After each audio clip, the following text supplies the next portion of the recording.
I'm Johnny Smith. I'm Richard Porter. And this is Smith & Sniff, a podcast in which two friends talk about cars and many other things.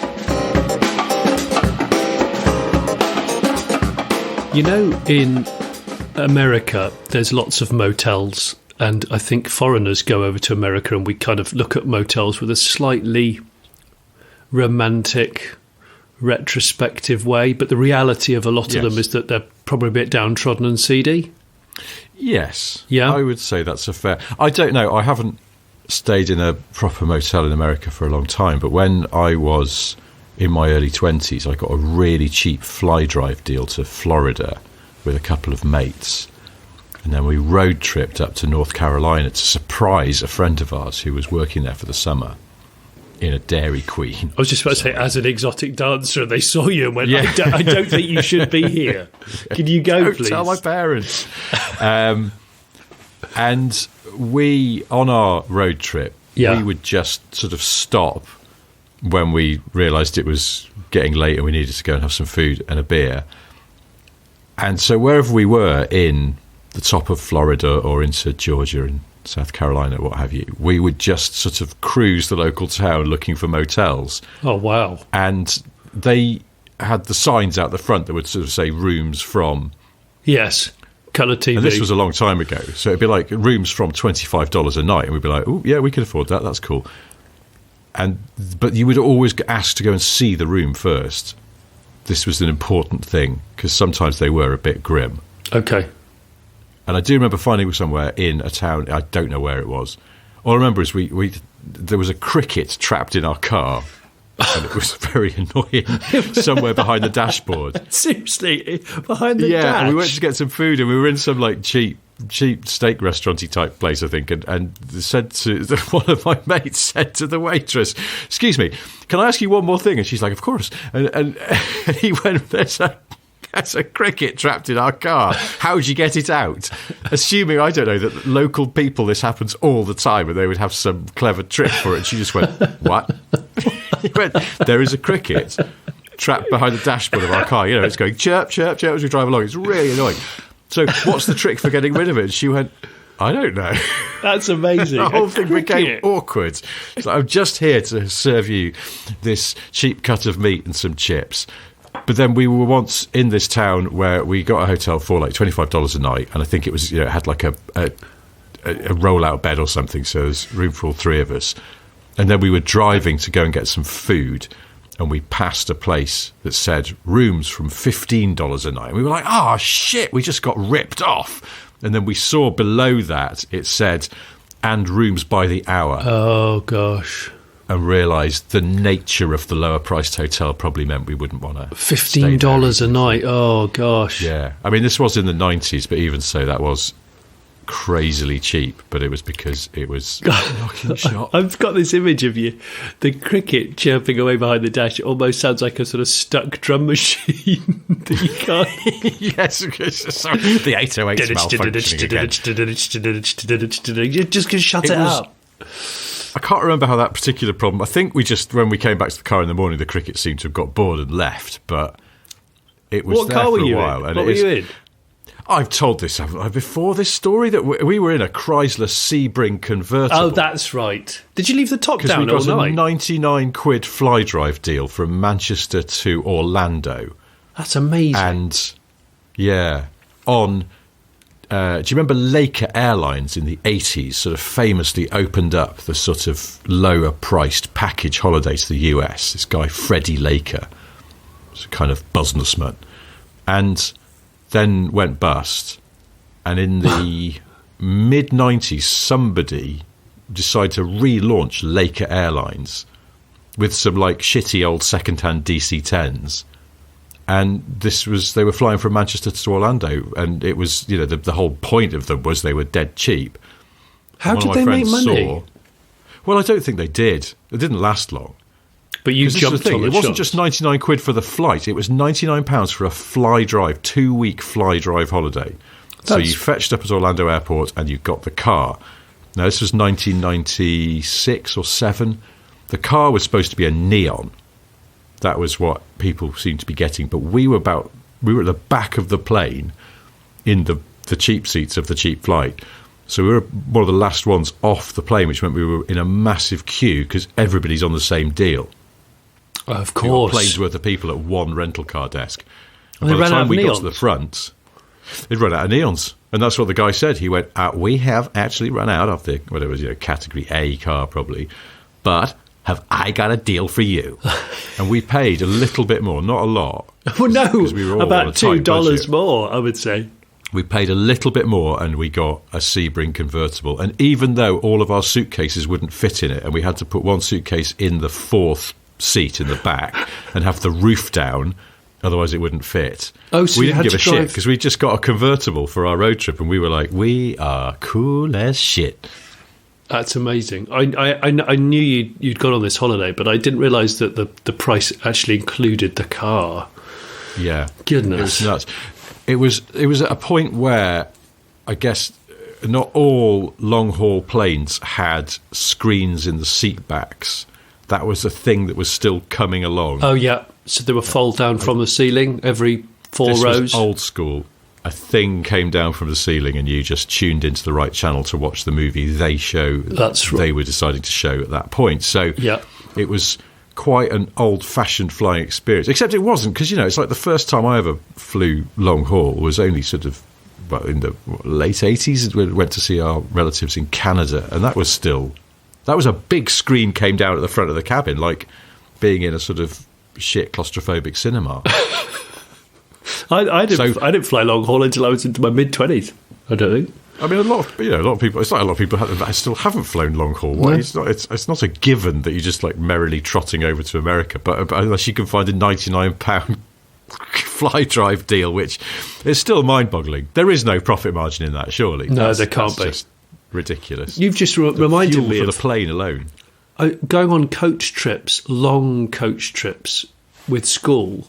Sometimes, if the coach was higher spec than we were expecting, it had a TV with combined VHS player hanging from the ceiling at the front, covered in carpet, like in a carpeted box.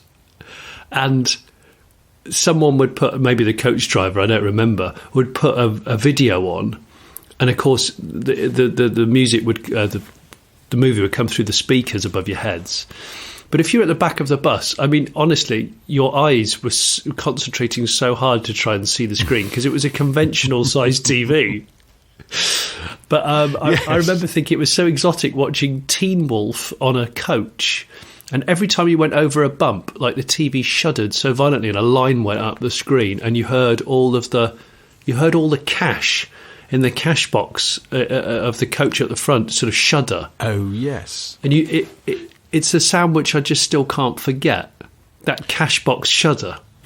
Because it's a sort of, there's a weight to it as a sound. There's a lot of weight to it.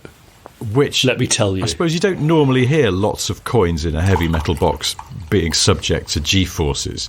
No. Because they're usually in a shop. So it's unique to the coach experience. Because I remember that as well. Yeah. The heavy noise of the cash box. Going down a pothole. That's what it was, usually. I remember the first time I saw a telly on a coach of the type you're describing was when my friend Ev and me went to the Birmingham NEC to see Pet Shop Boys, actually, in concert. Oh. And we got this coach from outside Stockport Town Hall. I can't remember how things were organised before we had the internet, but I think this might have been like an advert in I don't know, the back of the NME or something. And you rang a number, and they went, yeah, we're doing a coach from Stockport Town Hall. And it was a coach and your ticket to the gig. And then when you came out, you went and found the coach again, and it took you home. Yeah.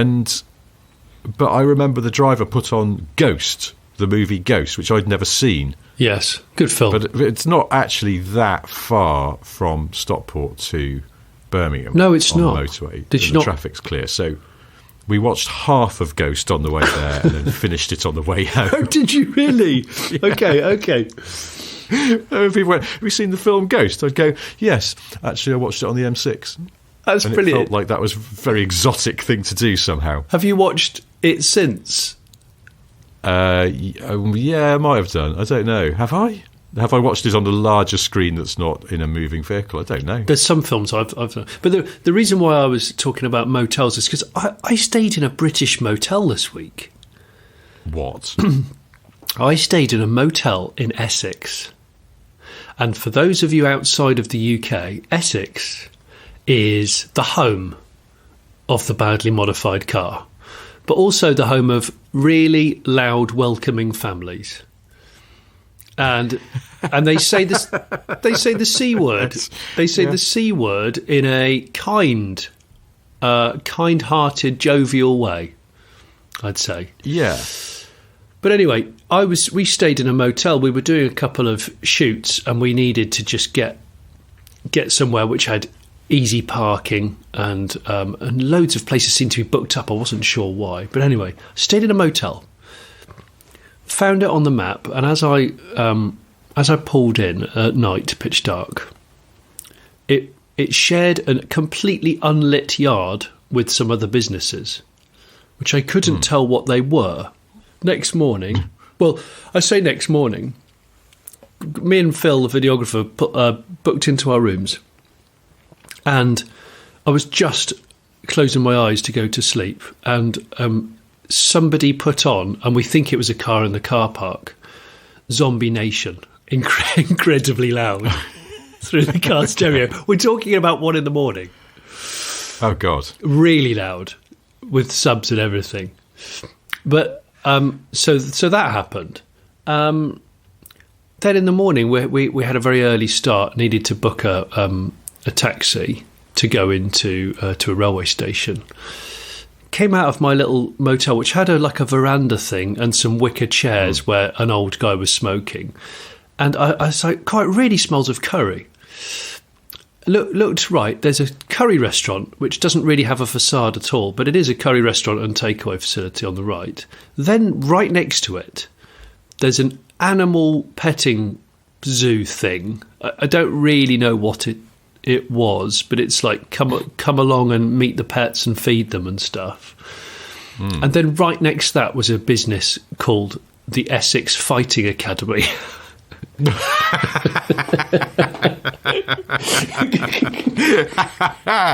Now, this feels like an exportable franchise, as in you could open one of those in, I don't know, say Glasgow or Reading. Yeah. And frame it as they're teaching you to fight the Essex way. Yes. The Essex Fighting Academy. I thought it was hilarious. How to fight like an Essexman. But I thought it was so strange. What a combination of businesses that aren't related, so close together. So I was like, okay, it's a bit odd. And then the next, we went off on our job and we came back the next night. And look, to be completely transparent, this was quite a cheap motel, but the bed was clean and the bathroom was functional, and that's okay with me. But yeah, we came back and someone had some really loud music on. There was an argument going on in the curry house. And there were two guys. There were two guys outside the Essex Fighting Academy with their vans backed to back, so load door to load door. And they were throwing boxes from one to the other, hastily in pitch dark. So what time is this, do you think? Still 9? 9:30? Still, yeah. Okay. So it's dusk or just beyond dusk, pretty much. And so you immediately think, dodgy. Really dodgy. Yes. And then a crane lorry came in, one of those lorries with a high-ab that picks up cars, with those sort of like chains around the wheels. Yeah. It picked up a car which had its hazard warning lights on, and then hastily the guy got out, unlocked this corrugated fence in a pound, essentially a pound in the corner of this area. And they just quickly got the lorry in there and shut it all up and turned the lights off. And it was like, is that stolen? I don't know. So there was so much to download in amongst all of this. But it was fundamentally, what I can say, is I left in my room my laptop and the keys to a Ford Mustang Mach-E. And they were there when I got back. So those are my two pieces of bait. So you weren't robbed, is the headline. We were not robbed, but we realised on the second night, we came back and we were like, oh, we need dinner, because we haven't had dinner yet. And I kind of thought, oh, do you want to go to the curry house next door where they were having an argument? I don't know. I'd like to go somewhere else.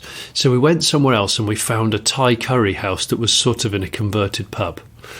Really welcoming people. I opened the menu, a lot of choice. You know, when you got too much choice, you don't really know where to go. Oh, yes. Pages, like 4 A4 pages. And I always imagine Gordon Ramsay coming in there on Restaurant Nightmares and just going, simplify. Yes. It's always a problem, isn't it, with a restaurant that's too much. Just serve 8 things. How can you do any of this well? Yeah. So we looked at all that, but I noticed, because it's a Thai place, there were chilies next to the hotter dishes, and the numbers of chilies were obviously, that means it's hotter. Yeah. One of them just said jungle curry, and there were 3 or even 4 chilies next to it. It was the only thing on the whole menu that had 3 chilies. Right. And I thought, jungle curry. So to me, it just sounded like a euphemism. I was like, I'm not. And then me and the guys we were with, we started to speculate, like, oh, if you had a jungle curry now, after, I don't know, a couple of pints of something, and you went back to your motel room, he said, my other friend who was there, Simon, he went, oh yeah, you'd be fully group being in the middle of the night, wouldn't you? I went fully group being. I was cackling about that for ages. He said, oh yeah, be completely anti-lagging all the way. So yeah, that's my experience of a British motel, which I didn't think existed. I thought they were extinct. How are you defining it as a motel in this context? Because I always think one of the things about motels used to be that you paid up front, whereas a hotel, traditionally you'd go down, you'd check out in the morning and settle your bill. A motel, you paid up front, the idea I suppose being that you go any time, you could then just get gone in the morning and not have to faff about. So motels were sort of people on the road, on a busy, businessy people. Yeah, no nonsense, less frills. I think it's a combination of that and the fact that you could park your car almost outside your room.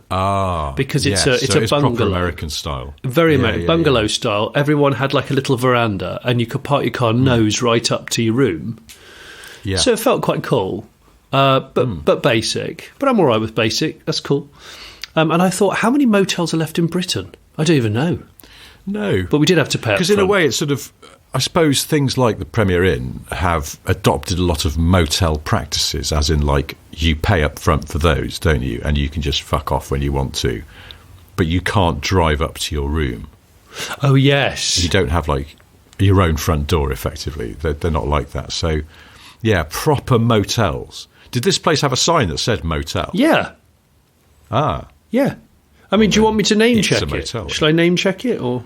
Yeah, I suppose. I mean, in case you want to go back and you want a discount. I think it's called the Four Sisters Motel. Yeah, which another person I know said, "Did you not think that was a suspicious name?" I said, "What? No. Why would I think it's a suspicious name?" So, Four Sisters. Like, no, I'm still not understanding. Suspicious? No, I'm still not understanding what you mean. But it was funny, and it was great for people watching. Perhaps naively, in my head, when you said Four Sisters, I immediately pictured the sign had 4 nuns on it. Actually, it might have done. But that would be an odd... It certainly didn't say right next to the Essex Fighting Academy, next to the animal petting area, or anything like that. Four Sisters Motel. Off of Essex. Oh, well, this is coming up with somewhere in Canada. Oh, that's interesting. I've just looked it up, and the Indian on the same site is called Captain Masala with a K for captain. That's brilliant. I did not know the name of that. Well, so Kaptain. Yes, Captain Masala. Reporting for duty. Okay. So I turned up in a Mustang Mach-E, and there was a guy sitting smoking on a piece of wicker furniture, properly pulling on taking a deep draw every time. And I went to bed and I woke up. So I went to bed late and woke up early, and he was still out there, or he'd gone to bed for an hour and gone back out and started smoking again. I can't work it out. But I always wonder this with hotels, and it feels a little like it's probably not within the boundaries of employment law. But sometimes you're staying in a hotel and there's someone working there, and they're on the front desk or working in the bar or something when you go to bed. And when you come down in the morning, they're still working there. Yeah. But also you feel like they haven't done an overnight shift, like they've gone home, had 2 hours sleep and come back again. That's what I always wonder. In fact, I asked somebody that once. I said, have you actually been home? And they laughed. They went, no, I'm on a night shift. I went, oh, you look very fresh. And then one time I came down and the person was actually asleep behind the desk, so they didn't look awake, which was good.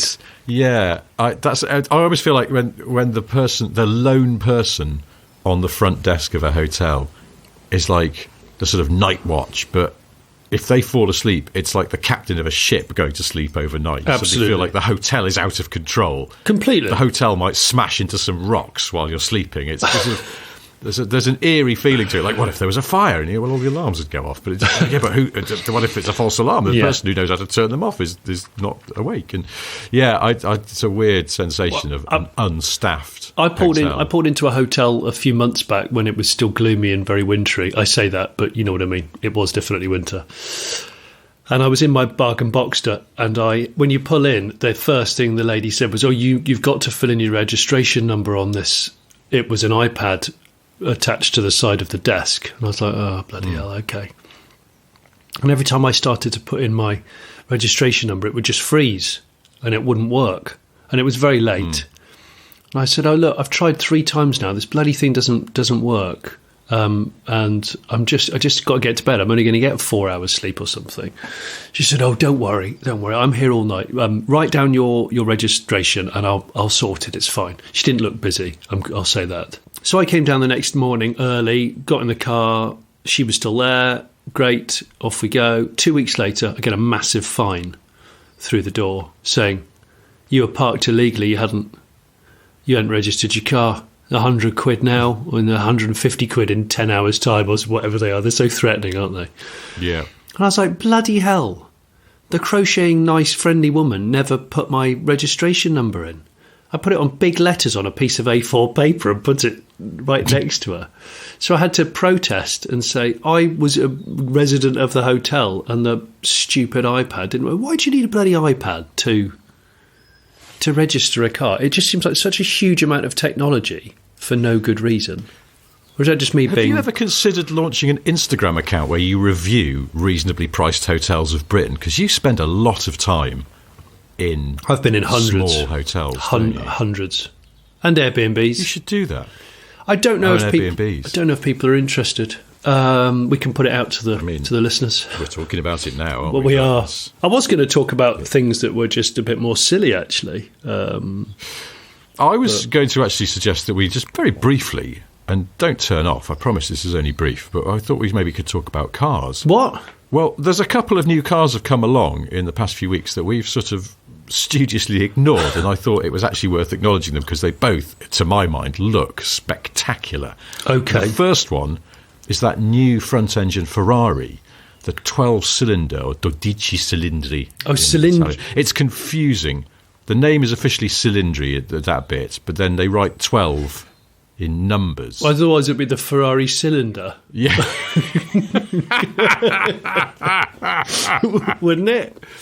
Which is... Ferrari... Well, cylindri is plural, so cylinders, but the Ferrari cylinders also is a stupid name for a car. The Ferrari pipes. I still can't get over Ferrari La Ferrari. I still think it's the most stupid. It's idiotic, isn't it? Ferrari's naming conventions are in fact not conventions. They're all over the shop, aren't they? Because sometimes they go, oh no, it's very simple. It's the engine capacity and then the number of cylinders. So 308, 328, 348. Yeah. 355. Wait, that's a 5-cylinder engine. Oh no, 5 valve per cylinder. Okay, you've changed the rules. Good, thanks. And then suddenly it's like, oh, it's 812. What's the 8 stand for? Don't worry. They are inconsistent, I would say. And this now is called it's called the cylinders. They're using up all their equity, because it's like they called a car the Ferrari.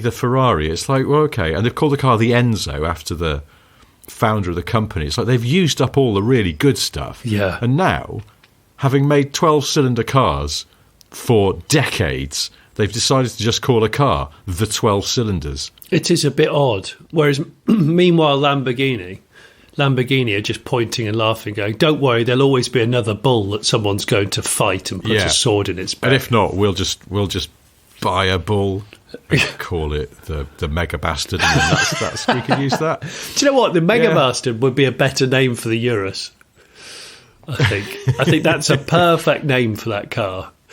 What about Snorty Bloater? That would be a great name for a bull. Snorty Bloater? Yes. Hang on.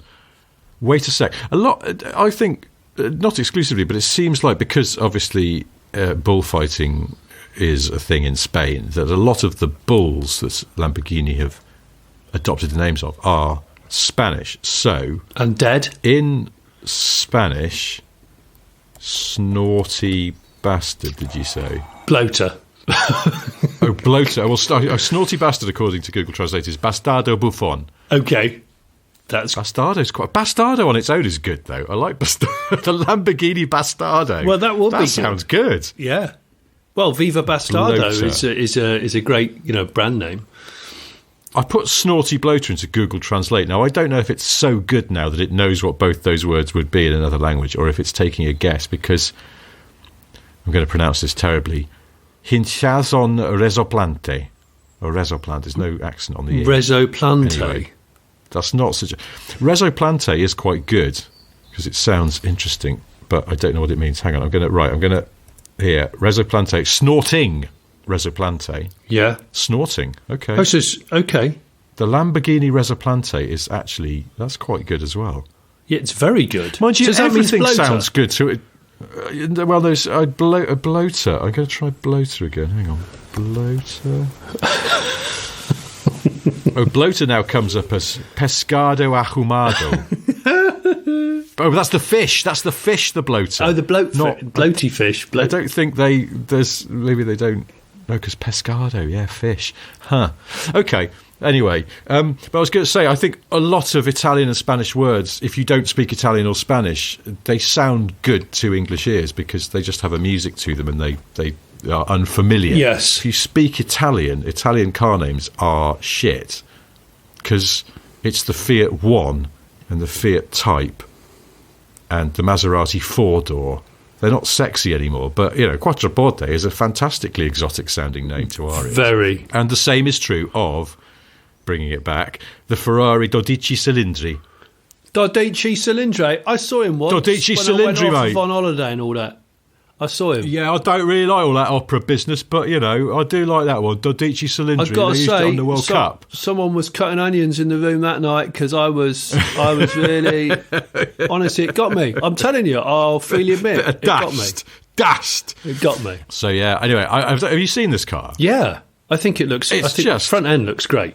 Especially front end, that sort of homage to the old Daytona 365, if you're going to be particular, and it has a sort of more interesting and unusual back. I think the convertible one, or the one where the roof comes off, it's not sort of like full convertible. It's almost like a Targa, but with a electric top. Yeah, I think the back end on that's a little bit more elegant. But either way, I think it's just a fantastic looking car. It is a great looking car. Yeah. It still has a naturally aspirated 6.5 litre V12. So there's no turbos, no hybrids, anything like that. It does 819 brake horsepower. Revs to 9,500 RPM. And yet it meets Euro 6E emissions standards, which is... How have they done that? No easy trick to pull. You say it's 6.5 litre? Yeah. That's a seriously big engine. Especially by today's standards when AMG's gone down to 4.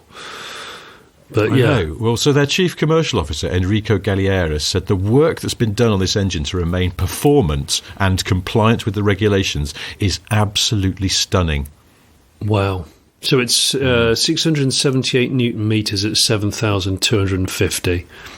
Yeah, it's like 500 pound-foot in normally. So it's, But that's, it's interesting, isn't it? Because it's got way more horsepower than it has torque. Yeah. So it's going to be a screamer. It's going to be a screamer. What I would say is it's a far better looking car, certainly from the front, than the Roma, because I've said this before. I think the Roma looks crap from the front, and it's awful.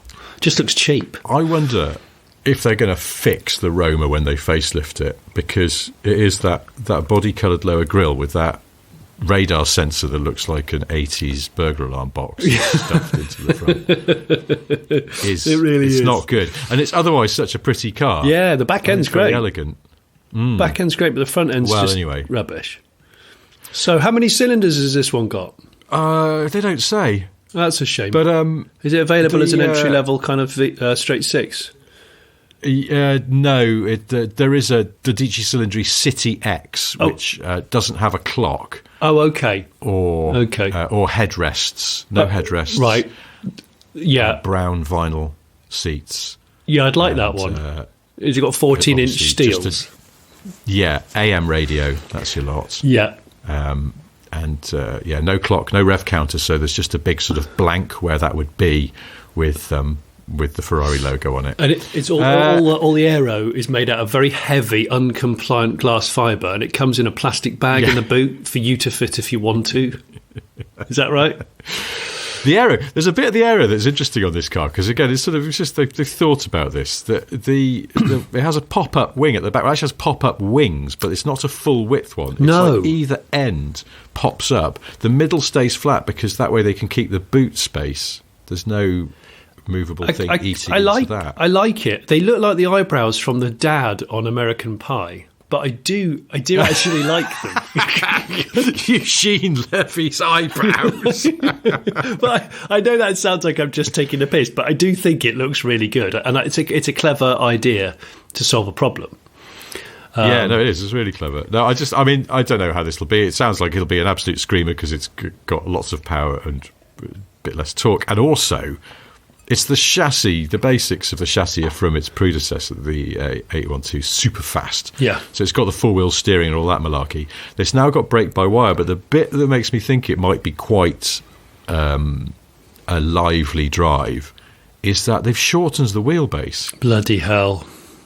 I don't know if that's a good idea. There's one other thing that I thought was striking about it as well. Flavio Manzoni, the chief designer, said about that black strip at the front. There's obviously a tribute to the old Daytona. He was asked if a customer said they'd rather have that body colour and not black, would that be possible? And he replied, "Over my dead body." I agree with him. I mean, we all know that Ferrari engineers and designers and company reps are just so passionate and dyed in the wool. It wouldn't look right. I'm actually staring at it now, covering it with my finger, going, would that look good if that was? And it wouldn't. It wouldn't work. It's a cool design. I think my worry is that I know two people that have owned 812 Superfasts and got rid of them because they say they are unhinged fast and there's nowhere to really use them, and they genuinely felt like they would die soon if they kept driving it. So, which makes me wonder whether or not you needed more power and less wheelbase. That's the combination of the extra revs now up to 9,500 and the shorter wheelbase. Just think, ooh, this could be quite a spiky experience. That, but I don't know. We haven't driven it. No one's driven it, so we just don't know. It could be amazing. If you do want one, it could be amazing. You wouldn't bet against Ferrari. They do good stuff. And I just think, have you seen that picture of the one with the roof comes off in that sort of light greeny colour? And there's a profile picture of that. I'll stick it on the Patreon. It's just absolute filth. Those haunches over the rear arches, that front end, it's fantastic. So if you want one, €395,000 or 435,000 for the one where the roof comes off, which is the one I would have.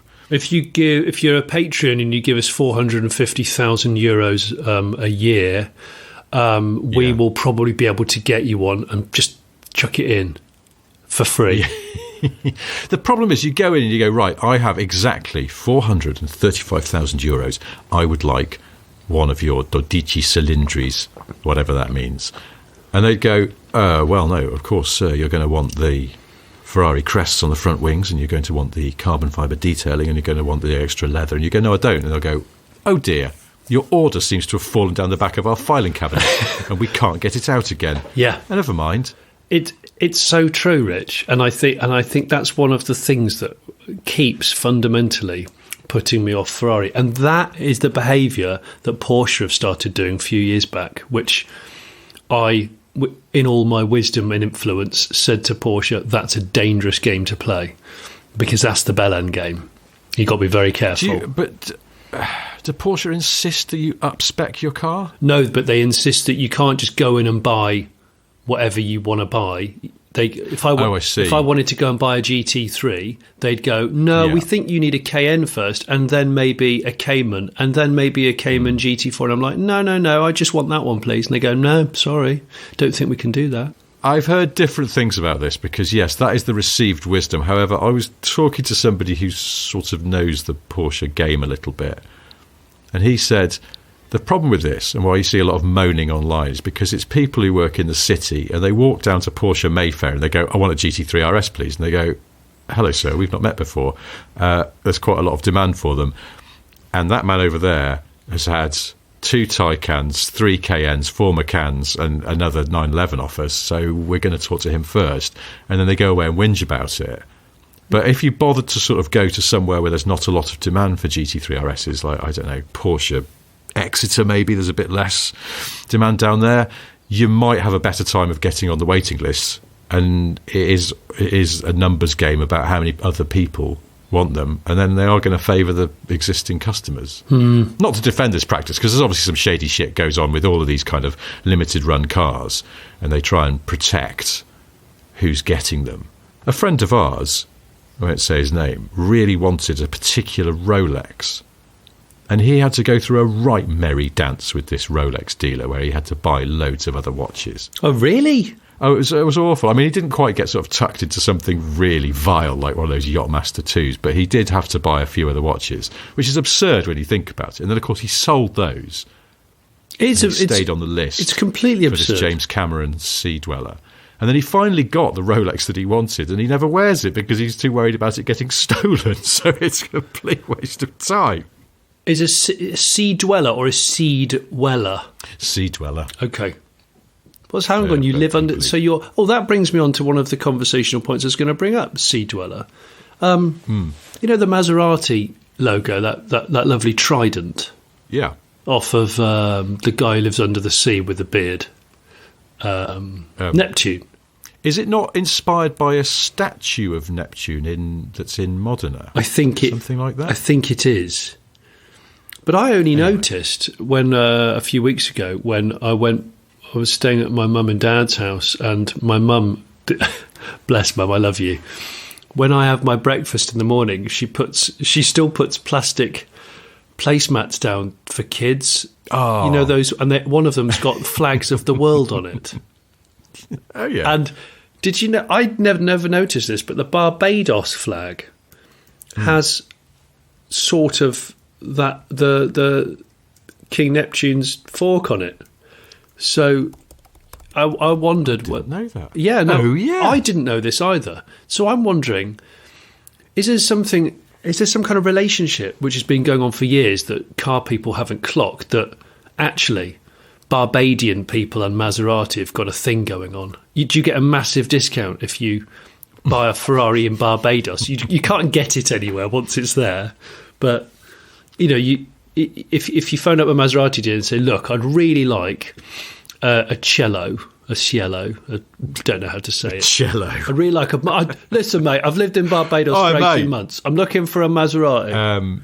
Funnily enough, I just looked up the Barbados, the Bajan flag. Yeah. And a little explainer came up that apparently the broken trident is a reference to the old emblem of Barbados that showed Britannia holding a trident. Ah, okay. It represents that Barbados has broken from British colonialism. And it's independent.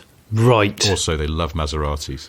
Yeah, does it say that right at the end? Does it say, just in brackets. Did it say all the cool guys in Barbados used to fly around in Meraks, but they've all been crashed? Oh. And there's still bits of them to be found on the island if you go for a long walk. But I've never been to Barbados. I'd love to. And I've never owned a Maserati, which I'd quite like to. I like that. So in order, I'd like to go Barbados. If there's any money left, I'd like to Maserati as well. But don't worry about it. It's fine. Well, maybe I'll combine the two things. I'll try and be a blue chip YouTuber, and I'll contact the Barbados tourist board. I'll get a deal and go out there to film some content. But the deal is, when I land, I've got to buy not a broken Trident, but a broken Maserati, and then I have to mend it. You see what I've done there? I do. Clever. Thematically. But I get a little bit sidetracked by going to bars and enjoying myself, and then I realise every morning when I wake up I've still not driven the island because the car's broken. Because you've had so many rum cocktails. I've found a website called autobarbados.com, which is a car sales website. The number of Maseratis for sale at the moment on Auto Barbados is 0. Oh, don't tell me that nobody owns a Maserati in Barbados, because that would be odd. I mean, I just wonder if you've got to have a Mazda for it. There's probably no call for it. It's probably a daft idea, but that doesn't mean to say that. I mean, Jersey and Guernsey is full of hypercars. You can't drive them anywhere on Jersey and Guernsey, so that's daft, isn't it? Yeah, no, it's a good point. Just to bloody-mindedly pull it towards new cars again. The other thing I wanted to mention is the Morgan Midsummer. Have you seen this? Yes. So that's like a speedstery Morgan. Yeah, it's what YouTubers would call a collab, because it was done in association with Pininfarina. That's right. Italy. Yes, that's right. I saw this when I woke up one morning last week, and I actually thought it looked glorious. I think it's sensational, absolutely lovely, and what's interesting about it is that it immediately looks like a Morgan, but then you sort of look at it and it seems to have a bit more shape to it. Yes. I think a lot of the panels on the Morgan, particularly at the rear end, are quite flat. Yes. And this has got a bit more form to it, and it immediately just makes it look a bit saucier, a bit more elegant. So apparently, I think the story is Pininfarina came to see Morgan, and Morgan took them to the pub. Of course. Morgan went to see Pininfarina and went and had a coffee. And now, I've heard through some whispers in the industry that actually an awful lot of the design on this car was done by Morgan. Okay. It's not as if they sort of needed Pininfarina, fabulous though they are, and how they're, and their back catalogue obviously speaks for itself. They're a brilliant design house. Yeah. But I was told that it would be wrong to think that Pininfarina came in and showed Morgan how to do it. Actually, Morgan's got a small but very talented design team, and they led the charge on this. And Pininfarina, they're involved in some way because they're willing to put their name to it, but it'll be built by Morgan like every other one of their cars in Malvern. The name Midsummer comes from the hill near the factory, Midsummer Hill, part of the Malvern I've driven that hill many a time, and I love those hills. Yeah, I love Malvern. It's a great name, though, isn't it? Yeah. Morgan Midsummer. I think it's sort of a romantic name. It sort of just puts you in mind of a kind of balmy, golden air of an evening. Heading to a pub parts of England. To have a lovely, lovely dinner. Quality 3-courser. So I like the fact that quality. That's the next Ferrari. That's the next Ferrari model. the 3-corso. Yes. They're only making 50 of these things, and I think they've all gone because they've been showing this car off to valued customers. I mean, again, we're back to valued customers, aren't we? If you marched in and went, what were their min-subbers? They'd go, well, this chap's bought 5 other cars off us, so he goes higher on the list. I would imagine. I bet Hammond's got one. I bet Hammond's ordered one. That's a good question, actually. I haven't asked him. You should ask Richard, because he's a serial Morgan buyer, isn't he? He is, and you're right. He is the kind of person who probably would have had a discreet call or message going, would you care to come up to the factory and have a look at a little something we've been working on? So, they apparently, I know somebody who had a preview of it quite a few weeks, maybe even months ago. So it's been on the bubble for a while, and they're only making 50, which seems not many. No. I don't know why they've gone that low. There's a lot of expensive wood. That could be the reason. Laminated teak is the big wood in this thing. There is a lot of visible teak. And visible teak. There is a lot of visible teak.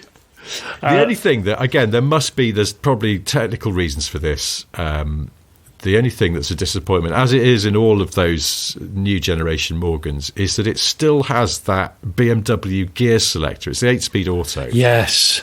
And it's got that very distinctive BMW auto selector. Yeah. In an otherwise quite exquisite interior. That thing stands out. Yeah. And I suppose there's nothing they can do about it. I imagine even sort of re-sleeving it would introduce some technical durability questions. I reckon it's possible. Doing with. Let's have a word with Jonathan Wells, the designer, because he's the chief designer, isn't he? He's a lovely guy, and he'll know. Is he? I don't think I've ever met him. He's great. And if I said to Jonathan, listen, you've got a lot of talented woodsmen in the Morgan in the Morgan woodsman in the Morgan company. Can somebody not whittle an ergonomic auto shifter sleeve? Yeah. I mean, the danger is it would turn into a Cobra head. You could get yourself a teak Cobra Or they head. forget to varnish it and it's very splintery. But maybe that's it. If he says, could you do me a wooden Cobra head? That'd be... Because years ago, didn't TVR, they started doing these sort of aluminium and leather stalks, but really they were just sort of sort of metal and leather condoms that went over. That's right. Generic column stalks. They were just sleeves. Yeah. Why can't Morgan do a sleeve for the BMW Selector? the new Morgan sleeve. The sleeve by Morgan Motor Cars. So it's the group test of the century: Ferrari cylinder versus Morgan sleeve. Morgan sleeve just sounds like a guy, like a son. Head of marketing, Morgan Sleeve. Yes. Anyway, if you want a Midsummer, you probably can't have one, but there is going to be around £200,000 apparently, 335 horsepower, BMW straight six with the 8-speed ZF box on it, and I don't think any of that really matters. I mean, it could have a Pinto in it or a single-cylinder diesel CVH, and it wouldn't diminish the fact that it looks fabulous. I've driven most of the modern era Morgans, and I think they drive so much better than I was expecting them to, and it pleases me because I think what they're doing with the brand is they're not ignoring their core following, with the very traditional kind of pre-war looking cars, but then they're moving the game on nicely, tastefully, and that's not easy to do. There's a confidence to them now. Yeah, there is. Like they're not stuck in a rut. They're not just churning out the same stuff. It feels like they've got this kind of sort of playful confidence to them, which is nice. It's really nice. I'd still like a three-wheeler, I still, genuinely, I'd still have a three-wheeler. It's just such a tally-ho shouting out loud whilst driving car. We've all got cars. Shouting out loud whilst driving. Yeah, come on, we must have all had a car or had a ride in a car where you just can't help but shout out loud because it's just it has that effect. That was the three-wheeler. Yeah. That's always the three-wheeler. Speaking of words that amuse us, I just wanted to say thank you to a listener called John Dyson. No relation to the man that can't make hand dryers in gents' bloody toilets. hell! I was on my way to a really important meeting last week, wearing some lighter coloured trousers because it was a warm day. Yes. Oh no. Stopped to use a publicly accessible loo because I didn't want to do that thing of arriving at the meeting and immediately going, "Where's your pisser?" And it had those Dyson dryers that look like a dismembered futuristic scooter, the ones with the two horns that come out. Yeah, they're rubbish. And of course, wasn't thinking properly, went up to use that, and it blew water onto my trousers, which showed up water spots really obviously. So you look like you had a urinal ricochet. Well, that's it. And I was just like, thanks a lot, Dyson. But not John Dyson. John Dyson, I guess, is a listener in the US based on this photo he sent us of... It's a current shape Hyundai Tucson. Okay. I can't... so the plate, he's blanked out the plate, but it has a surround that identifies the driver as an alumni of Northwestern University, so I'm guessing this is up that way in the US. On that side of things, On that side, on that seaboard of things. So the reason John sent us this picture is because next to the license plate there's a small oval sticker, the kind that might sort of, be a national identifier. over here. Yeah. And it simply says flute. What? It just says flute. Does it really? And I assume that John hasn't photoshopped this or anything. He just says flute. Just again, I'll put this on the Patreon. But just someone with a sticker that says flute on the back of their car, but it's not explained. I bet. It doesn't say I'm a flute player. It just says flute. Well, John, thanks for sending that. I want to know who makes these flute stickers. Well, maybe we should. Yeah, I was going to say, I think we bloody need to. Maybe should we do it like the Ford logo? We'll take legal advice on that before we commit, but yes, why not? One other thing I just want to read out is again a little stitch back to some sweet guys. A little stitch back to something that we talked about 2 weeks ago. Alex Brunsden says, "Hi chaps, sorry to shatter your illusions of the guard's duty, consisting of drinking tea and staring out the window." This is when we were talking about guards vans on trains. Oh yeah, the little ones at the end of a goods train. Yeah, just chilling out at the back. When I was younger, it looked like a great job just to sit in there and drink a brew. Yeah. But Alex says guards vans dated from a time when wagons had no brakes. The locomotive obviously had brakes, and the driver would signal to the guard when it was time for him to also start braking by cranking a big handle in the guard's van, thus applying the rear brake. I imagine there was a degree of tea drinking and staring out the window, but there were some actual duties to perform as well. We had a few messages like that, so thank you, Alex, and everyone who pointed out that, yeah, they're really brake vans. They weren't guards vans, and the reason they don't have them anymore is because wagons now are braked themselves. Right. True facts. Okay. Interesting. I like that. I think that's cool. That is quite interesting, isn't it? That is interesting. I saw something, two things I saw in the last week, which I thought were Smith and Sniff worthy conversation points. One of them, I was at the traffic lights yesterday, trying to walk across the road in London, and a van went by with "intelligent mist fire suppression" written on the side of it. Okay. And I read it, and then I read it again. And went "intelligent mist fire, intelligent mist." It just sounds like at Christmas time when all of the new perfumes and aftershaves launch. Intelligent Mist could be a Johnny Depp promoted cologne. Yes, it could. Couldn't it? Yeah. The first cologne that's got a chip in it somehow. Intelligent Mist. It's Wi-Fi enabled. Oh, so when you walk past it just puffs onto you, does it? It just... Oh, maybe that's it, yeah. So it's almost like carry it in an inside pocket and it gently sort of seeps out when it thinks you stink. Oh gosh, you've got to be careful in case it triggers it hard, and then you're wearing light-coloured chinos, and then you'll have another problem like you had. Yeah, I don't want to go through that again. Intelligent pissy mist. Hi, nice to meet you. Just before we go any further, I haven't wet myself. It was a Dyson dryer. That's the problem. That's what you have to say. Don't you? It is, yeah. Unfortunately, it was a warm day. It evaporated quite quickly. Anyway, well, we should probably bring this one to a close. Before we do, however, I have three things to tell you. Johnny has a solo YouTube channel.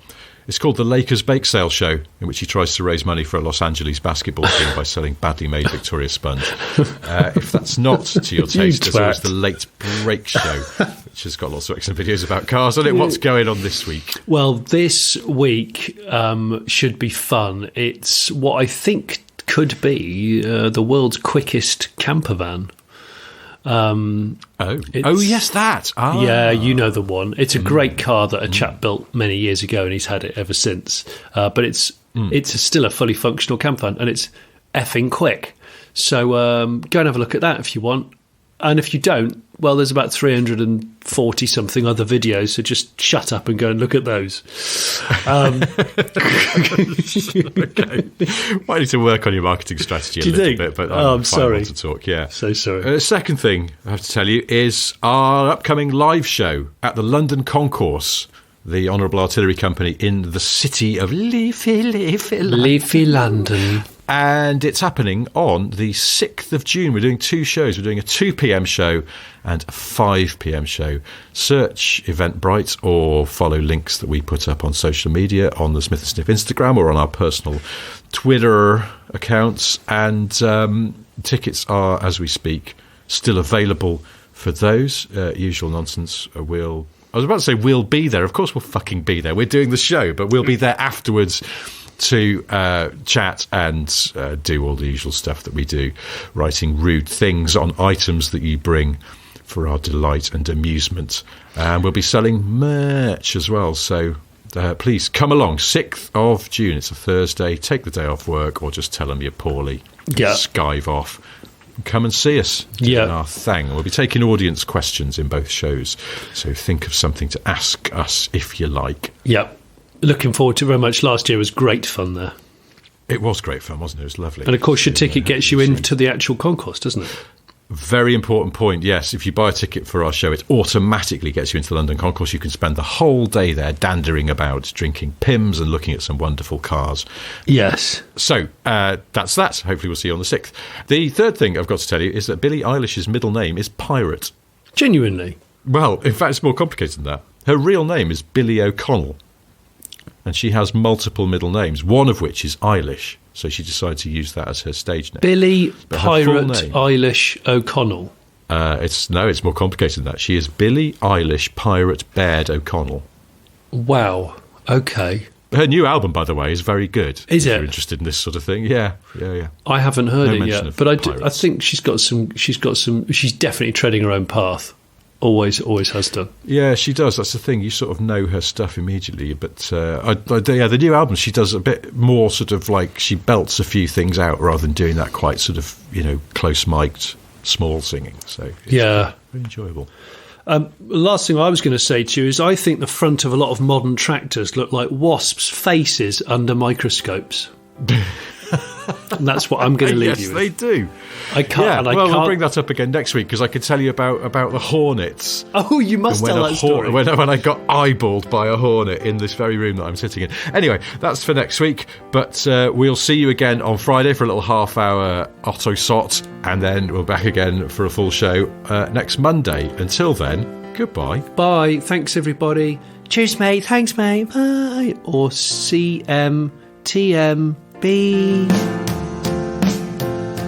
So you've enjoyed this podcast, but you've had a thought. Is there a way here today that you could show support? Well, you could join our Patreon, what wonders that it brings. Early shows and extra notes on that side of things. You could buy our merchandise, we've mugs and hats but still no ties. One day we will make those pies, but in the meantime, guys, hey guys, like and subscribe, and maybe leave a nice review. Like and subscribe, we know you know just what to do. Like and subscribe, we don't want to take the piss. Like and subscribe, but we were told to ask for this. Like and subscribe. Like and subscribe. Like and subscribe. Like and subscribe.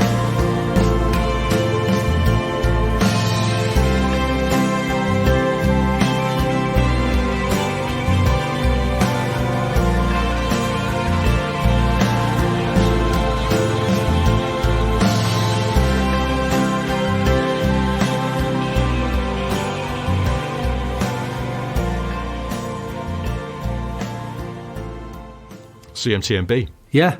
Got to get those T-shirts made. Yeah, we do.